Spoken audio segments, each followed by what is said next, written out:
Tecno Spark 20 pro finally Bangladeshi মার্কেটে launch হয়ে গিয়েছে। এই ফোনটা হচ্ছে এখন পর্যন্ত আইফোন ইন্সপায়ার্ড লুকিং যত অফিসিয়াল ফোন আছে তাদের মধ্যে এই ফোনটার লুক সব থেকে বেশি মিলে যায় আইফোনের সাথে। অন্যান্য ফোনগুলোতে দেখবেন আইফোন স্টাইলের 3টা ক্যামেরা দিচ্ছে, ঠিক আছে, কিন্তু 3টা ক্যামেরা বাম্পের একটাতে দেখবেন ফ্ল্যাশ দিয়ে দিছে।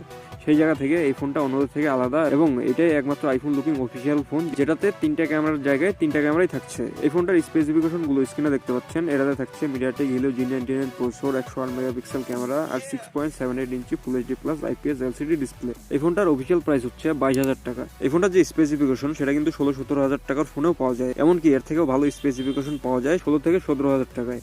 স্যামসংয়ের একটা ফোন আছে, সেটা হচ্ছে Tecno Helio G99। এটার প্রাইস হচ্ছে 16,999 টাকা। মার্কেটে গেলে অফিসিয়ালি 16,000 টাকায় কিনা যায় এই ফোনটা। যাই হোক, 17,000 টাকা প্রাইস ধরেও যদি হিসাব করি তাহলে এই ফোনটা অনেক এগিয়ে থাকছে টেকনো স্পার্ক 20 প্রো থেকে।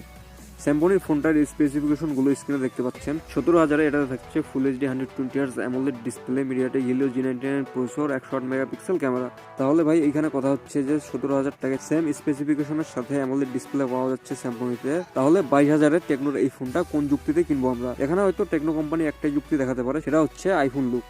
এই ফোনটা আজ থেকে 2-2.5 মাস আগে মানে গত ডিসেম্বর ফিলিপাইন মার্কেটে প্রথম লঞ্চ হয়েছিল এবং এটার লঞ্চিং প্রাইস ছিল 5,599 ফিলিপাইন টাকা।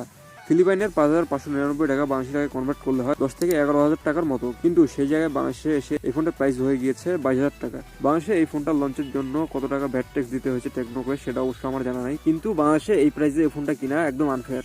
তো আমার এই ফোনটার বিষয়ে এই কথাগুলো বলার ছিল আপনাদেরকে। এই ভিডিওটিতে একটা লাইক করবেন প্লিজ, আর চ্যানেলটিকে সাবস্ক্রাইব করে সাথে থাকবেন। অসংখ্য ধন্যবাদ। কথা হচ্ছে পরবর্তী কোনো ভিডিওতে।